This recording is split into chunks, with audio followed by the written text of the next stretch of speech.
falando sobre o tema salvação, e hoje eu gostaria de compartilhar com os irmãos um ensinamento. Nós já ouvimos alguns ensinamentos que Paulo tem, que foi escrito por Paulo na palavra de Deus, e hoje eu gostaria de falar sobre a carta de Paulo que foi escrito aos Colossenses. A igreja de Colossenses, aquele povo, é um povo que ouviram falar de Jesus, eles entregaram a sua vida para Jesus, eles começaram a crer no Senhor Jesus. Porém, apesar deles terem aceitado Jesus, ter crido em Jesus, ter recebido Jesus como Senhor e Salvador, nós, estudando, entendemos que mesmo conhecendo Jesus, Colossenses, aquele povo, aquela igreja, eles ainda eram muito religiosos. Eles eram um povo que não deixaram a maioria das suas crenças para trás. Eles mantiveram algumas datas, algumas atitudes, eles estudavam a astrologia. Então Paulo, ele escreve uma carta para essa igreja. Quando ele escreve essa carta, ele estava preso, ele não estava lá. Então ele escreve uma carta à igreja de Colossenses. E antes de nós lermos, nós vamos recapitular que nós somos salvos pela graça, amém? Então nada que eu vou falar aqui vai tirar esse poder de que nós somos salvos completamente pela graça de Deus. Ele teve misericórdia de nós e nos deu algo que nós não merecíamos, que era a salvação. Essa é a condição. Atos capítulo 16, versículo 30 e 31, quando Paulo e Silas, eles estavam saindo da prisão, o soldado chegou para eles e falou assim: o que eu preciso para ser salvo? E Paulo responde com muita propriedade: crê no Senhor Jesus e serás salvo, tu e a tua família. Então a salvação, nós entendemos que ela é de graça. Fato, levantou sua mão, de fato, de todo o coração, você entregou sua vida para Jesus, crendo que Ele é Senhor e Salvador da sua vida, nós somos salvos, amém? Mas Colossenses capítulo 1, vamos começar lendo o versículo 3, Paulo, ele escreve uma carta para a igreja de Colossenses, para aquele povo, e ele fala: sempre que oramos por vocês, damos graças a Deus, o Pai do nosso Senhor Jesus Cristo, pois ficamos sabendo da fé de vocês em Cristo Jesus, e também do amor que vocês têm por todo o povo de Deus. Quando a verdadeira mensagem, a boa notícia do Evangelho chegou a vocês pela primeira vez, vocês ouviram falar a respeito da esperança que o Evangelho oferece, e por isso a fé e o amor que vocês têm são baseados naquilo que esperam e que está guardado para vocês no céu. Diga assim: glória a Deus. Paulo, ele já está falando, sempre que oramos por vocês, nós glorificamos a Deus, porque agora vocês creem em Jesus. Agora aquele povo que não servia a Deus, aquele povo que nunca tinha crido em Jesus Cristo, começa a crer em Jesus, a ter fé. O primeiro passo para a salvação, eles creram, eles creram e era um povo que servia a Deus. Glória a Deus, aleluia. E quando nós começamos a ler a palavra, nós percebemos que tem muita coisa na frente acontecendo agora. Quando nós falamos sobre salvação, que é nos dado pela graça, meus irmãos, nós precisamos entender que não é o suficiente eu levantar a mão para o céu e dizer que eu aceito Jesus como Senhor e Salvador da minha vida, porque depois disso tem muita coisa que o Espírito Santo quer fazer dentro de você. E no versículo, Paulo começa falando com a igreja de Colossenses, e aí no versículo 9, do 9 ao 12, Paulo fala assim: por esse motivo, desde o dia em que ficamos sabendo de tudo isso, nunca paramos de orar em favor de vocês. Pedimos a Deus que encha vocês com o conhecimento da sua vontade e com toda a sabedoria e compreensão que o Espírito de Deus dá. Paulo começa agora dizendo: agora eu oro para que vocês se encham da sabedoria e do conhecimento da palavra do Espírito Santo de Deus. Por quê? E tudo isso com o propósito de que possais viver de modo digno do Senhor, agradando-lhe plenamente, frutificando em toda boa obra, crescendo no conhecimento de Deus, sendo fortalecidos com poder segundo a maravilhosa força da sua glória, para que com alegria tenhais absoluta constância e firmeza de ânimo. Diga assim: constância e firmeza de ânimo. E dando graças ao Pai, que nos tornou dignos de participar da herança dos santos no reino da luz.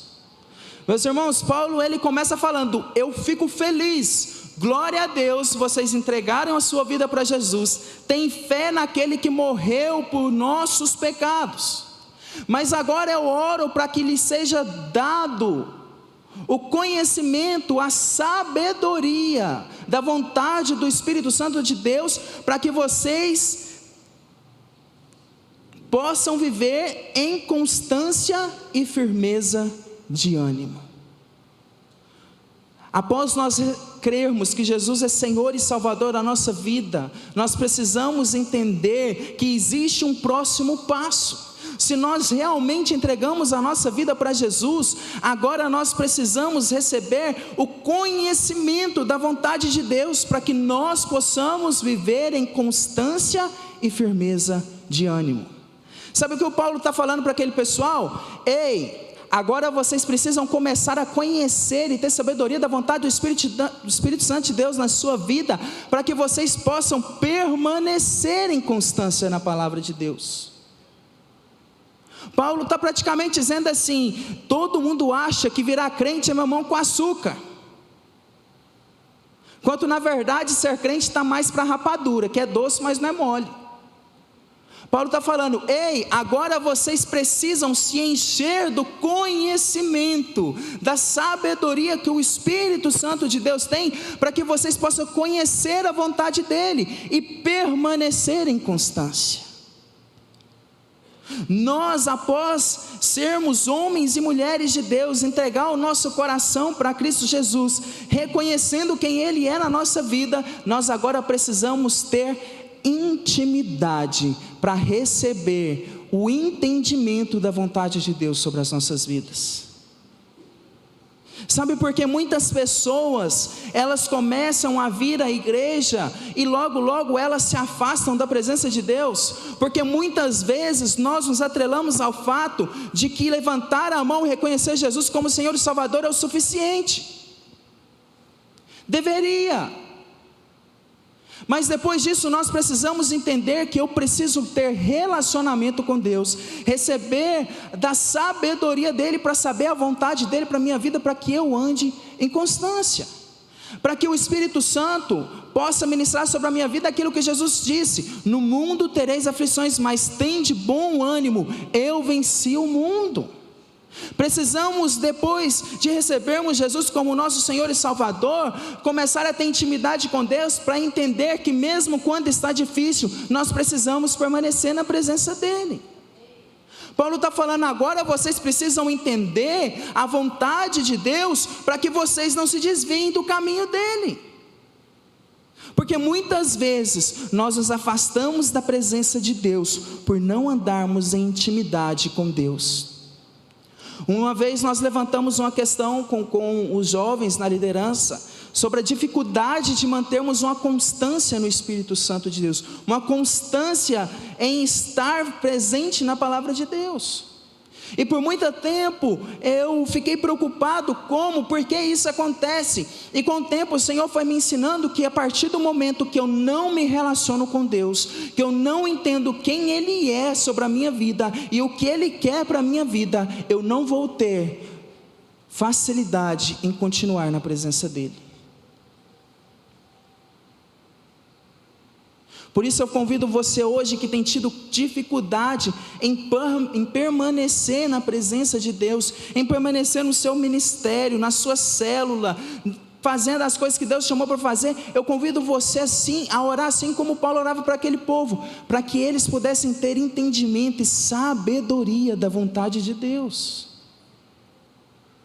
para que você possa hoje não pegar tudo que Deus deu para você e jogar para riba, porque acha que alguma coisa está errada e não tem mais controle, não tem mais volta.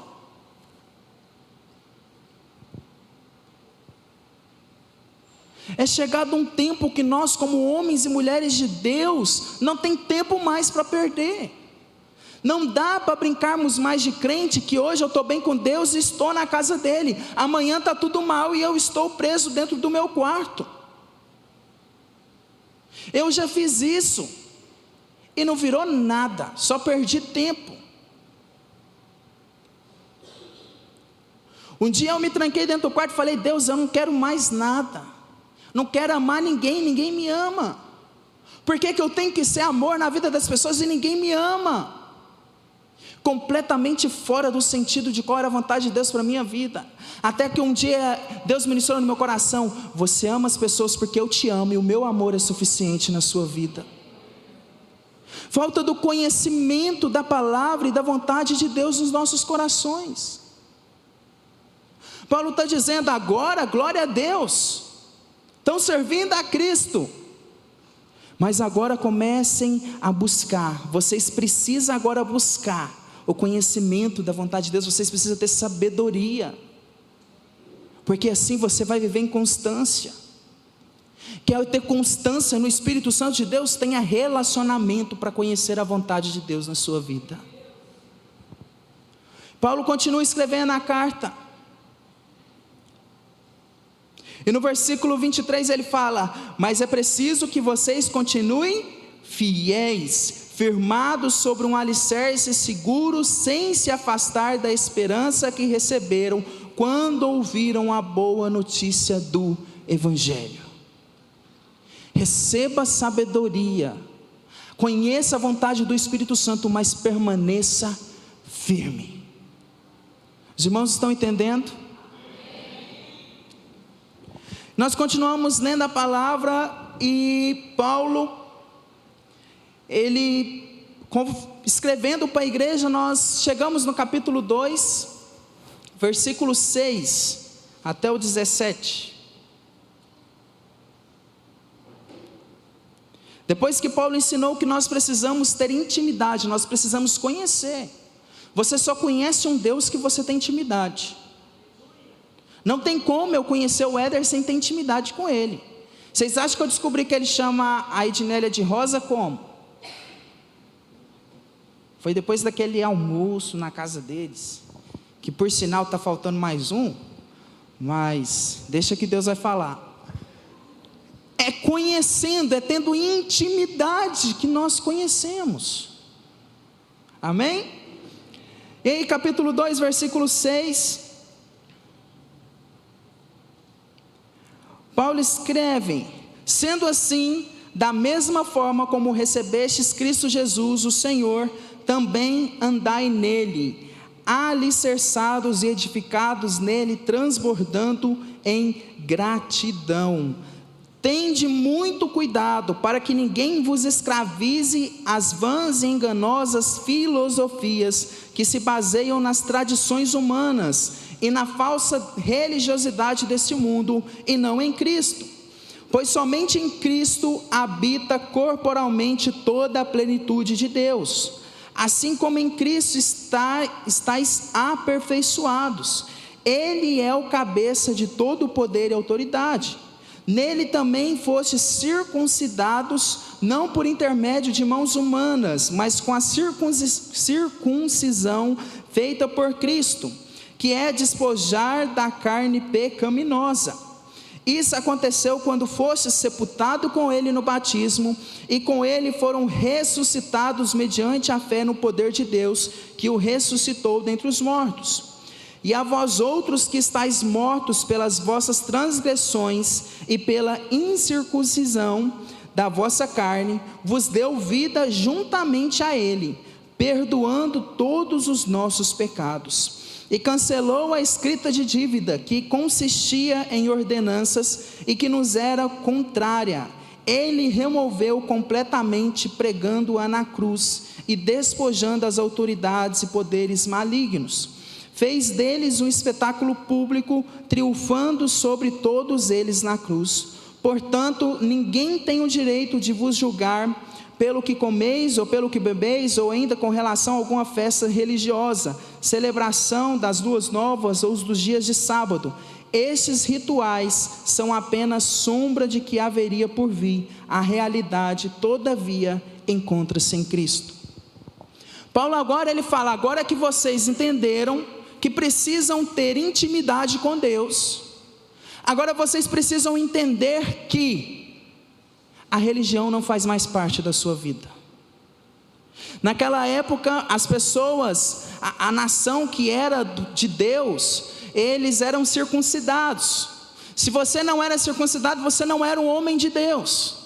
E aí Paulo ele começa agora, e no capítulo 2 ele começa a falar assim, antes vocês não eram, mas agora são, não por mãos humanas, mas por conta de Cristo, que morreu. Quando Ele morreu, morremos junto com Ele, e renascemos quando reconhecemos Ele como nosso Senhor e Salvador. Paulo agora está falando, agora vocês precisam largar a religiosidade. Agora vocês precisam parar de se preocupar com o que o povo fala, com festa, dia de sábado, com isso, com aquilo, com circuncisão, e entender que vocês são um povo de Deus, que Cristo é a autoridade sobre a sua vida. Meus irmãos, quando nós somos salvos, quando nós estamos dentro da salvação de Cristo, nós paramos de viver religiosidade. Ronelson, mas como assim religiosidade? Nós vivemos em um mundo que é tão fácil julgar, apontar, falar, criticar, querer decidir quem está na unção de Deus e quem não está, e Cristo está querendo falar com o seu povo, e o povo está brigando um com o outro, e uma bagunça. Vou contar uma história para os irmãos descontraídos, os irmãos estão um pouco tensos, que a irmã da Beta contou lá na célula do careca. Ela disse que não ia falar de careca mais, mas eu vou falar. Ela contando que foi Cláudio Duarte. Cláudio Duarte, uma palavra, disse que um irmão de uma certa igreja era careca. Gente, ser careca também é bênção, tá? Nada contra. Ah lá, o Marcão é careca, eu gosto dele. É homem de Deus. Demais. Cláudio Duarte conta, tinha um irmão na igreja, ficou careca, e ele incomodado em ser careca, e ele olhou, um dia ele olhou e falou assim, já sei, vou comprar uma peruca. Se eu sair um pouco do contexto, eu estou dramatizando, tá? Vou comprar uma peruca, vou ficar bonitão, né? Foi lá, comprou uma peruca, chegou no culto todo deslumbrante, né?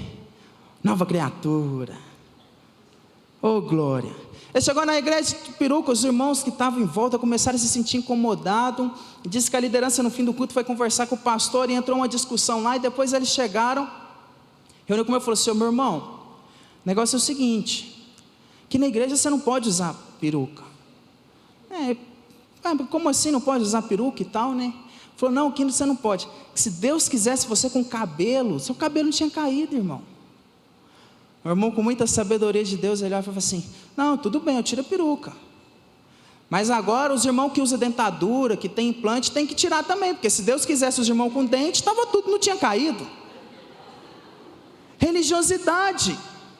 Paulo está falando para aquele povo, ei, para agora de se preocupar com isso, com aquilo outro, isso é o certo, isso é o errado, e começa a viver a vontade de Cristo.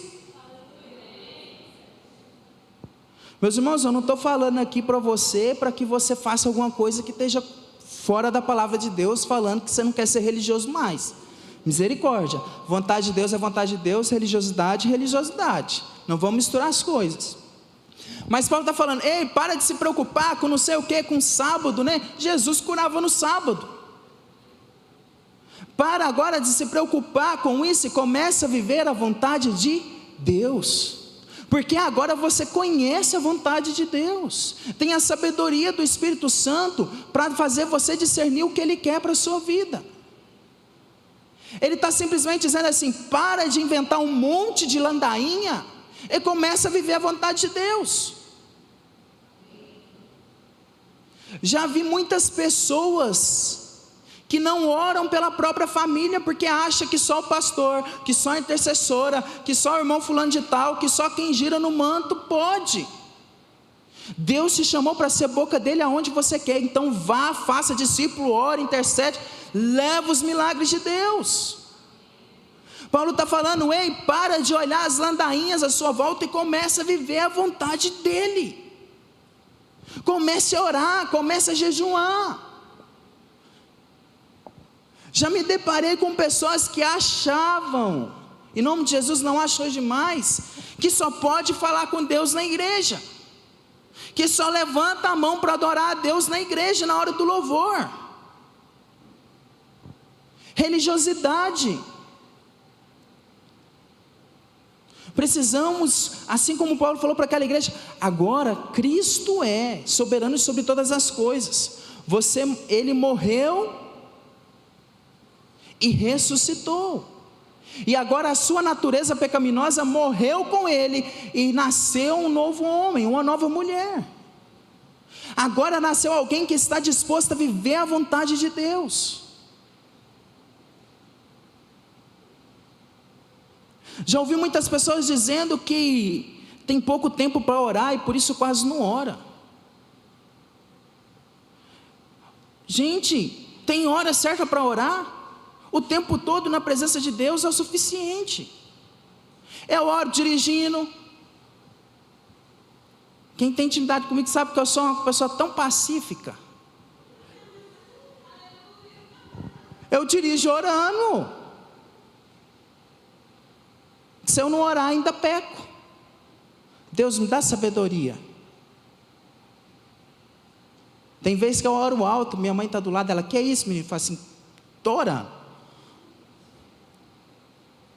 O tempo todo, está no trabalho, ora para Deus, fala com Deus. Viu alguém precisando de ajuda, ajuda. Vive a vontade de Deus. Ah, não, esse eu não posso ajudar, esse eu posso ajudar. Religiosidades que criamos. Paulo está falando agora que vocês têm fé em Cristo Jesus, vocês precisam entender que a religiosidade não faz mais parte desse povo.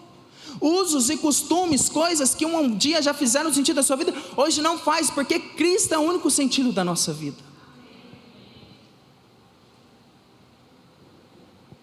Não estou descartando hora nenhuma a autoridade da nossa liderança, a direção do nosso ministério. O que eu estou tentando falar para os irmãos é que agora que nós temos Cristo como Senhor e Salvador, a gente precisa começar a viver a vontade dEle. Adorar quem Ele quer que Ele adore, quem que Ele quer que a gente adore. Quem que Ele quer que a gente adore? Vamos adorar só a Ele. Quem que Ele quer que a gente se relacione com Ele, vamos nos relacionar com Ele. Independente do que está acontecendo na nossa vida, permanecer firme na presença dEle.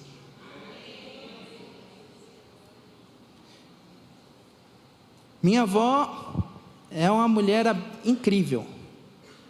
Minha avó os colocou um marca-passo um dia, começou a passar mal, a gente levou no médico, o marca-passo tinha estourado os fios, botou outro, voltou para casa, outro dia estava passando mal, chegou no hospital, o médico olhou para mim e falou assim, essa senhora só está viva, porque ela não desistiu da vida. Uma mulher muito forte, mas de vez em quando a minha avó ainda vem, não, Luciana, você pega assim, faz assim, e acolá, não é simpatia não, mas faz assim, é como ela foi criada. Mas hoje, crendo em quem Cristo é na minha vida, eu sei que aquilo não vai ter efeito nenhum sobre mim, porque agora eu vivo sob o comando de Cristo Jesus, eu vivo para Cristo Jesus, eu sou de Cristo Jesus, eu ando com Cristo Jesus, eu faço a vontade de Cristo Jesus, e quero ir morar com Cristo Jesus. Amém? Os irmãos estão acompanhando? E aí Paulo continua escrevendo, e ele fala sobre o morrer e viver para Cristo. Paulo, ele está falando da nossa vida em comunhão, em unidade com Cristo. Mas o que eu quero falar agora, o último ponto, que achei muito importante, que Paulo ensina para a igreja de Colossenses, está no capítulo 3, versículo 1. É isso?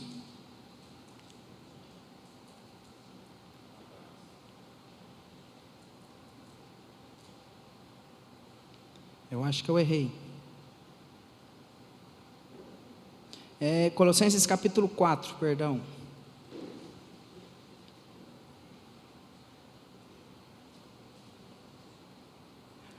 Versículo 2 diz assim.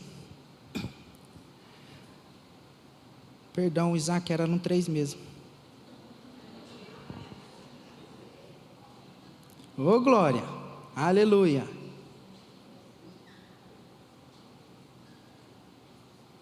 É esse mesmo. Paulo começa no versículo 1 e diz: portanto, visto que fostes ressuscitado com Cristo, buscai o conhecimento do alto, onde Cristo está sentado à direita de Deus. Pensai nos objetivos do alto e não nas coisas terrenas, pois morrestes e a vossa vida está escondida com Cristo em Deus. Quando Cristo, que é a vossa vida, for manifestado, também vós manifestareis a Ele em glória. Sendo assim, fazei morrer tudo que pertence à natureza terrena: imoralidade sexual, impureza, paixão, vontades más e a ganância, que também é idolatria. É por causa destas práticas malignas que vem a ira de Deus sobre os que vivem na desobediência. Nelas também andastes no passado, quando ainda viveis com esses hábitos. Mas agora, livrai-vos de tudo isto: raiva, ódio, maldade, difamação, palavras indecentes do falar. Não mintais uns aos outros, pois já vos despistes do velho homem com as suas atitudes.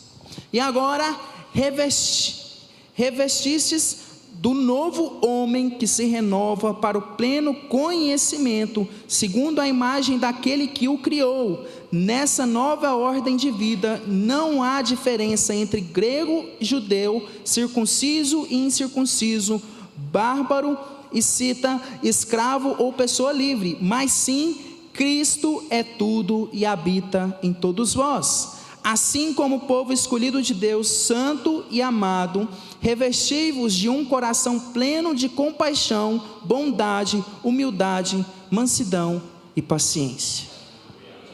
O que Paulo está falando agora? Agora que vocês já não são mais religiosos, agora vocês precisam entender que a sua vida é uma vida nova. Agora você vai pegar as suas práticas mundanas e vai matar aos pés da cruz. Paulo está dizendo: agora o que você fazia que era terreno, você já não faz mais. O que Paulo está dizendo para aquele povo? Agora a sua vida está sendo transformada, o seu coração é outro, as suas atitudes são outras, você é nova criatura em Cristo Jesus. Paulo está dizendo agora: ei, se você mentia, não mente mais. Se você roubava, você não rouba mais. Se você vivia falando que não devia, você não fala mais. Se você vivia em impureza sexual, hoje você não vive mais, porque você é salvo. E como salvo, a nossa vida agora começa a ser transformada por Cristo. Meus irmãos, o que nós fazemos não traz a salvação de Deus para a nossa vida. É o que nós falamos: salvação é de graça. Mas eu creio que aquele que é salvo tem uma transformação de vida natural por Cristo Jesus. Paulo está falando isso aqui: agora é uma nova vida. O velho homem já morreu e agora está um homem alicerçado na palavra de Deus e revestido daquilo que Deus é, excluindo da sua vida tudo aquilo que desagrada o coração de Deus. Homem e mulher de Deus, nós recebemos Jesus como Senhor e Salvador da nossa vida, entendemos o valor de Cristo sobre nós, quem Ele é na nossa vida, então nós abandonamos aquilo que nós fazemos e desagrada o coração de Deus. Paulo está falando: agora você já não faz mais o que você fazia, porque agora você vive em Cristo e a vontade de Cristo.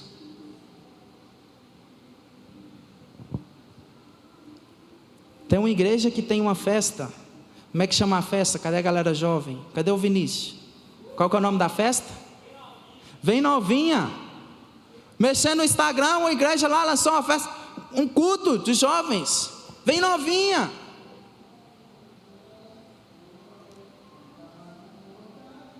Agora nós somos salvos. Agora a nossa vida é outra. Nossa linguagem é outra. O amor que eu sinto é outro. O que eu passo, o que eu repasso para as pessoas é outra coisa. A minha presença mediante as outras pessoas agora é outra. O meu linguajar mudou, porque eu sou salvo por Cristo e eu vivo a vontade de Cristo na minha vida.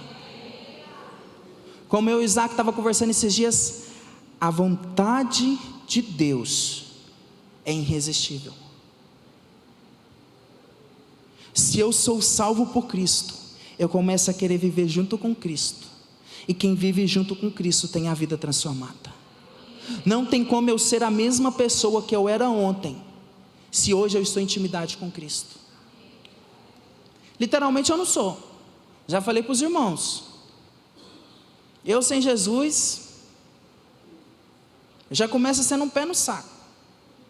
Há os que dizem que eu já sou enjoado sendo crente. Imagina sem ser. A minha mãe, ela vira e mexe, levanta a mão do alto. Glória a Deus, serve a Jesus Cristo. Eu não entendo, não sei porquê, mas ela vive fazendo isso.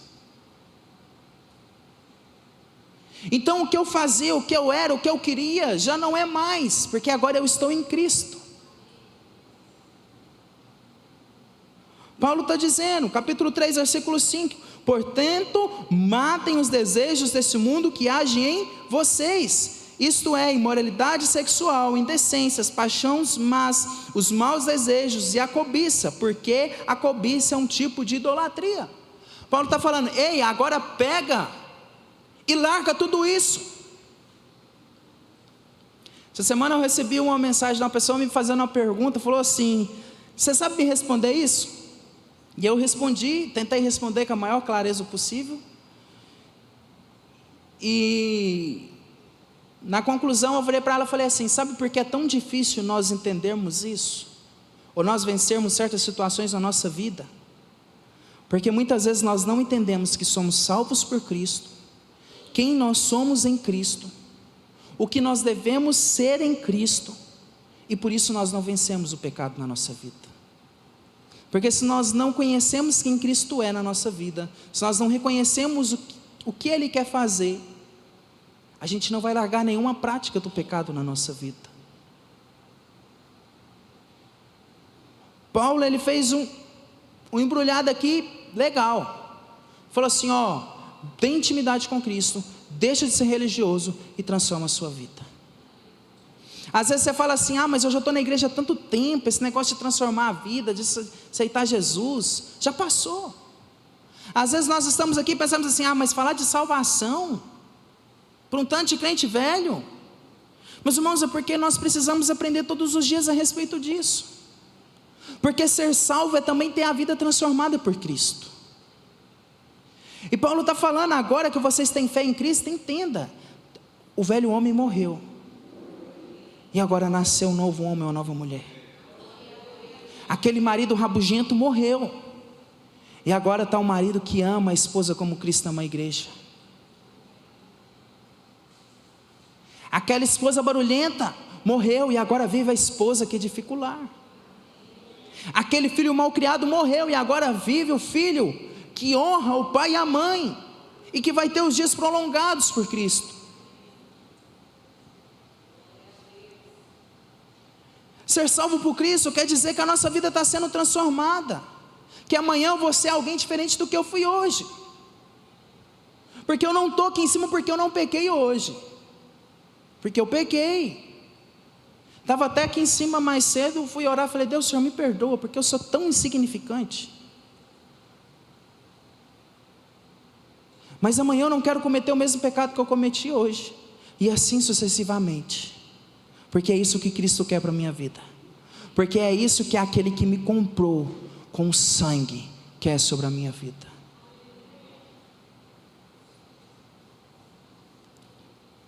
No capítulo 4, quando Paulo está finalizando a carta aos Colossenses, versículo 2 ele diz: perseverai na oração, vigiando com ações de graça, rogai ao mesmo tempo de igual maneira por nós, para que Deus abra uma porta para a nossa mensagem, a fim de que possamos proclamar o Evangelho de Cristo, pelo qual estou preso. Orai para que eu consiga manifestá-lo francamente, como me cumpre fazê-lo. Portai-vos com sabedoria para com os que são de fora. Aproveitai ao máximo todas as oportunidades. A vossa maneira de falar, sempre agradável e bem temperada com sal, a fim de sabores como deveis responder a cada pessoa. Paulo está falando agora, sabendo disso tudo, persevere, ore por mim, ore para que o Evangelho de Deus permaneça, e tenha sempre sabedoria mediante as pessoas que você estiver. Paulo ele termina agora a mensagem com o ide, permaneça firme, interceda para que o Evangelho, para que a palavra de Deus continue, e seja vocês também bem temperados mediante as pessoas. Paulo está dizendo, agora que somos salvos, a nossa perspectiva de vida mudou. Agora que somos de Cristo, a nossa vida é outra, os nossos pensamentos são outros, o nosso jeito de andar e de falar é outro, a nossa prioridade é outra, o nosso modo de ver a Cristo é outro. Amém? Queria convidar os irmãos a ficar de pé.